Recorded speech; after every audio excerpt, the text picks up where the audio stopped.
देखो, जो normal cell और जो न्यूरोनल सेल दोनों सेल है, दोनों में बेसिक जो है कुछ डिफरेंसेस होता है, जिसके वजह से न्यूरॉन जो है वो एक्शन पोटेंशियल जनरेट करता है। न्यूरॉन जो है वो एक्शन पोटेंशियल जनरेट करता है। पहला उसका डिफरेंस क्या है?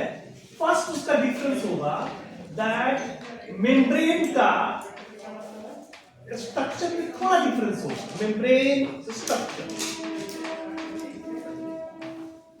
दूसरा जो है that is voltage gated channel. और तीसरा जो है that is Donal membrane equilibrium. ये एक प्रिंसिपल है डोनल मेम्ब्रेन इक्विलिब्रियम, जो केमिस्ट्री में पढ़ाया जाता होगा। हो सकता है तुम लोग हम बाद में पढ़ाते, अभी इस लेक्चर में नहीं बता, राइट? तो मेम्ब्रेन के स्ट्रक्चर में डिफरेंट है, क्योंकि मेम्ब्रेन जो है जिस चीज से मिलके बना होता है, इसमें जो डिफरेंट चैनल्स होते हैं वो नॉर्मल सेल्स में जो चैनल्स होते हैं उससे डिफरेंट है। दूसरा वोल्टेज गेटेड चैनल होता है। वोल्टेज पर कुछ चैनल खुल जाए, वो जो है न्यूरॉन में होता है, दूसरे सेल में कम होता है या नहीं होता, न्यूरॉन में और मसल्स में होते हैं। तीसरा जो है डोनल मेम्ब्रेन इक्विलिब्रियम, मतलब डोनल साहब ने एक इक्विलिब्रियम का प्रिंसिपल दिया। वो प्रिंसिपल जो है न्यूरोनल सेल जो है वो एक्सेप्ट करता है, राइट? अब थोड़ा सा समझने की आगे कोशिश करो इसमें। लेट अस सपोज दैट ये जो है चेंबर है, न्यूरोनल चेंबर है, राइट? न्यूरोनल चेंबर है, और जो लाइट दिखाए हुए हैं, जो लाइट दिखाए हुए हैं वो लाइट तुम्हारा जो है वो मेम्ब्रेन है। तो मोटा मोटी कुछ चीजें याद रख ली है आप। यहां सेल के भीतर निगेटिव चार्ज प्रोटीन जो है एज कंपेयर टू आउटसाइड ज्यादा होता है। बहुत सारे जो है एमिनो एसिड हैं जो निगेटिवली चार्ज होते हैं, राइट? तो सेल के भीतर निगेटिवली चार्ज एमिनो एसिड का कंसंट्रेशन ज्यादा होता है, राइट? उसके अलावा सेल के भीतर एक बात याद रखना, सेल के बाहर सोडियम का कंसंट्रेशन बाहर में ज्यादा होता है, राइट?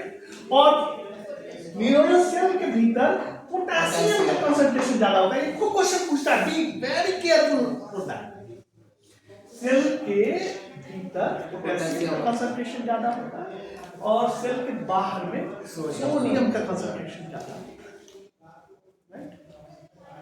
अब यह एक टर्म आता है, उस टर्म को हम लोग बोलते हैं रेस्टिंग मेम्ब्रेन पोटेंशियल। उस टर्म को हम लोग बोलते हैं resting membrane potential. Resting membrane potential. अब ये रेस्टिंग मेम्ब्रेन पोटेंशियल क्या हुआ कि ये देखो, ये लिपिड बाइलेयर का ये मेम्ब्रेन है, ये किधर से होगा? Like that.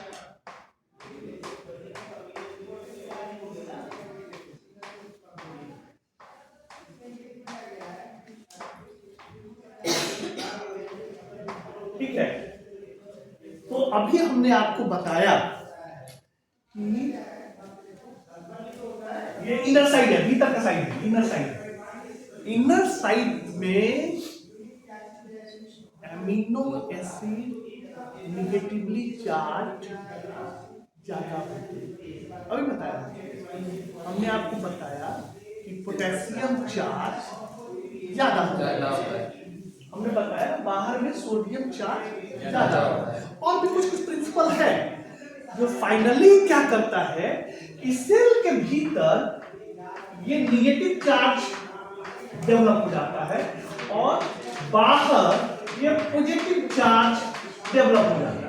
और अगर इसको वोल्टामीटर से मेजर किया जाए, वोल्टामीटर से मेजर करने का मतलब क्या हुआ कि यहाँ मान लो ये वोल्टामीटर है और इसके एक नॉब को यहाँ रखा गया, राइट, और यहाँ पर, और फिर जो है ये दूसरा है, इसको दूसरे नॉब को जो है यहाँ रखा गया, राइट, और ये मेजर यहाँ पर किया गया, तो this will show reflection in negative direction, means that will show this is -70 millivolt, -70 millivolt। इसलिए किसी भी हेल्दी न्यूरॉन में जनरली रेस्टिंग पोटेंशियल -70 मिलीवोल्ट होता है। क्लियर और नॉट क्लियर? ओके, इसमें बड़ा इंपॉर्टेंट पॉइंट है जो आपको जानना चाहिए। इंपॉर्टेंट पॉइंट ये है कि ये जो मेम्ब्रेन है हमारा, इसमें बहुत सारे चैनल्स लगे हुए हैं। ये मेम्ब्रेन में बहुत सारे चैनल से डिफरेंट नाम है, जैसे ये मान लो ये चैनल, एक चैनल ये, राइट, तो इसको हम कहते हैं लीकी चैनल। क्या कहते हैं? Leaky channel. लीकी का मतलब क्या? लीक हो, जैसे कहता नहीं, लीकी का मतलब लीक हो, मतलब लगातार निकलते रहे without use of any energy, that is leaky. मतलब अगर साइकिल का टायर है और उसमें छोटा सा होल कर दिया जाता है, या मोटरसाइकिल का टायर है उसमें छोटा सा होल कर दिया जाता है, तो स्लोली एयर बाहर निकलते होता है, और उसमें क्या कहा जाता है? एयर लीक हो रहा है। उसमें कोई एनर्जी यूज होता है क्या? नहीं होता है, तो दैट इज लीकी। इसी तरह से ये जो सेल का मेम्ब्रेन मतलब ये मैंने जो बनाया है, ये स्ट्रक्चर बनाया है, ये एक लीकी चैनल है, और इस लीकी चैनल का नाम है पोटेशियम लीकी चैनल। क्या मतलब हुआ इसका? पोटेशियम लीकी चैनल क्या मतलब हुआ?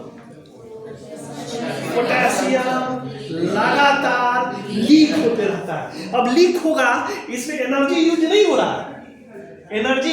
रहा, तो कहां से कहां निकलेगा? पोटेशियम कहां जाएगा? ये भीतर जाएगा, बाहर जाएगा।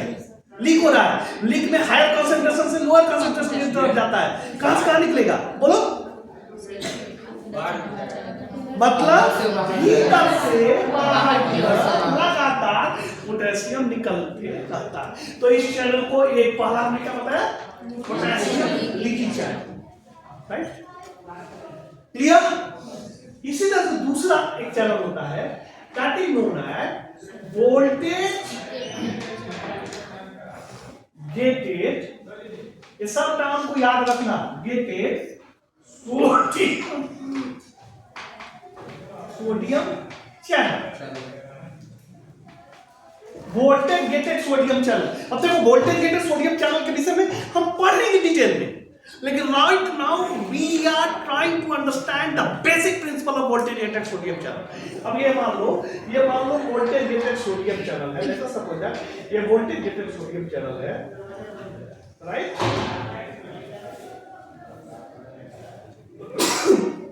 इसका मतलब ये हुआ कि पर्टिकुलर वोल्टेज पर पानी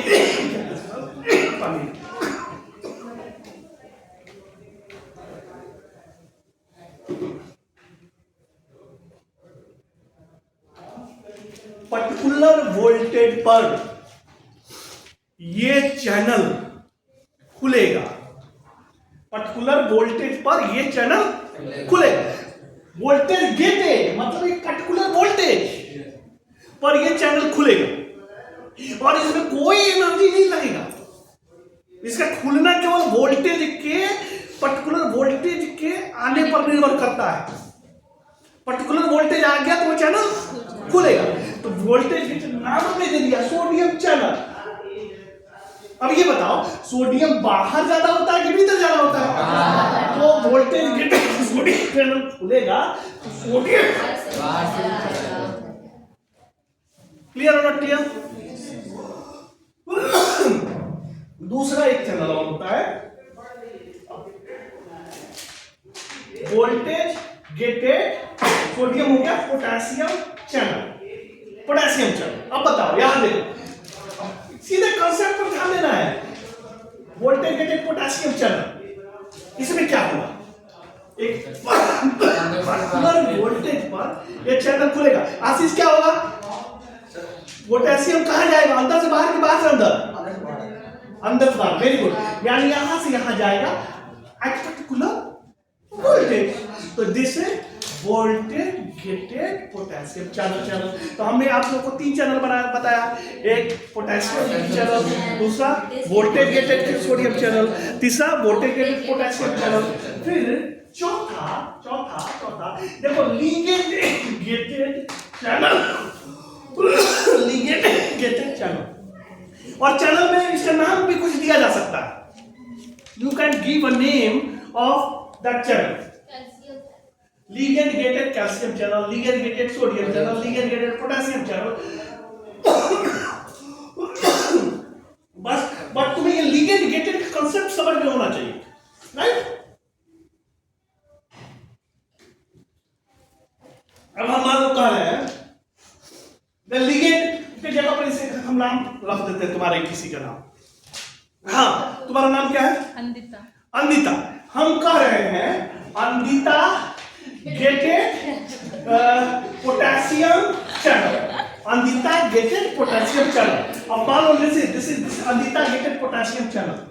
मतलब ये हुआ कि अगर अंदिता जी आएंगी इसको टच करेंगी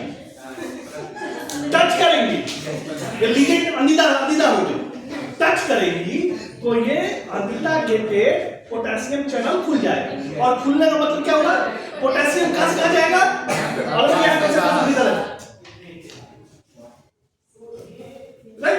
ऐसे ही होता है। अंदिता गेटेड पोटेशियम चैनल।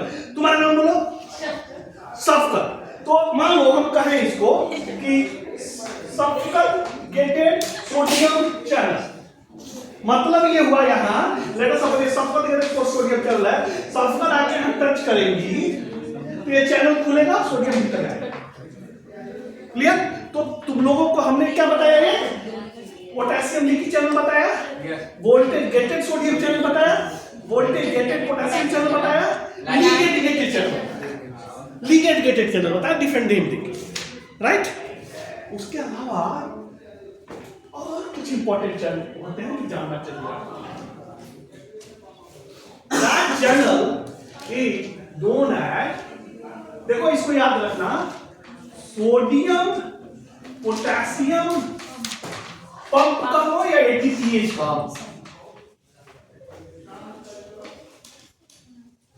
ये सबसे इंपॉर्टेंट चैनल इसलिए होता है कि हमारे ब्रेन में जितना एनर्जी यूज होता है उसको मेंटेन करने का 20% यही ले जाता है, यही खर्च करता है। इसका काम क्या है? याद करो, ये मान लो मेम्ब्रेन वाला स्ट्रक्चर है, राइट? बाहर भीतर, लगातार पोटेशियम बाहर निकल रहा है, लगातार सोडियम अंदर आ रहा है। भाई थ्रू चैनल वैसे नहीं आ जाएगा, मेम्ब्रेन के थ्रू वैसे नहीं आता है। तो क्या होगा? कंसंट्रेशन गड़बड़ा नहीं जाएगा, क्योंकि बाहर में क्या ज्यादा रहना है? सोडियम। भीतर में क्या ज्यादा रहना है? नेचर ने इसको मेंटेन करने के लिए सोडियम पोटेशियम एटीपीएच बनाया। अब देखो सोडियम पोटेशियम एटीपीएच का स्ट्रक्चर देख लेना अपना प्रॉपर ढंग से, होता कैसे है सोडियम पोटेशियम एटीपीएच।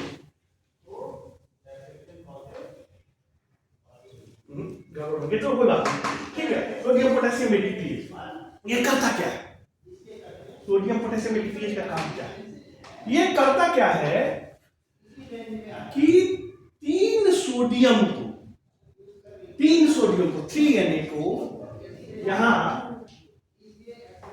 सोडियम को यहां से पकड़ता है और 2 पोटेशियम को यहां से पकड़ता है, राइट, और इसको फ्लिप फ्लॉप करके 2 वाला इधर आ जाएगा, 3 वाला इधर, राइट। चूंकि ये कंसंट्रेशन ग्रेडियंट के अगेंस्ट है, इसीलिए इसमें जो है वो एटीपी यूज होता है, एटीपी जो है यूज होता है in presence of ATP, right.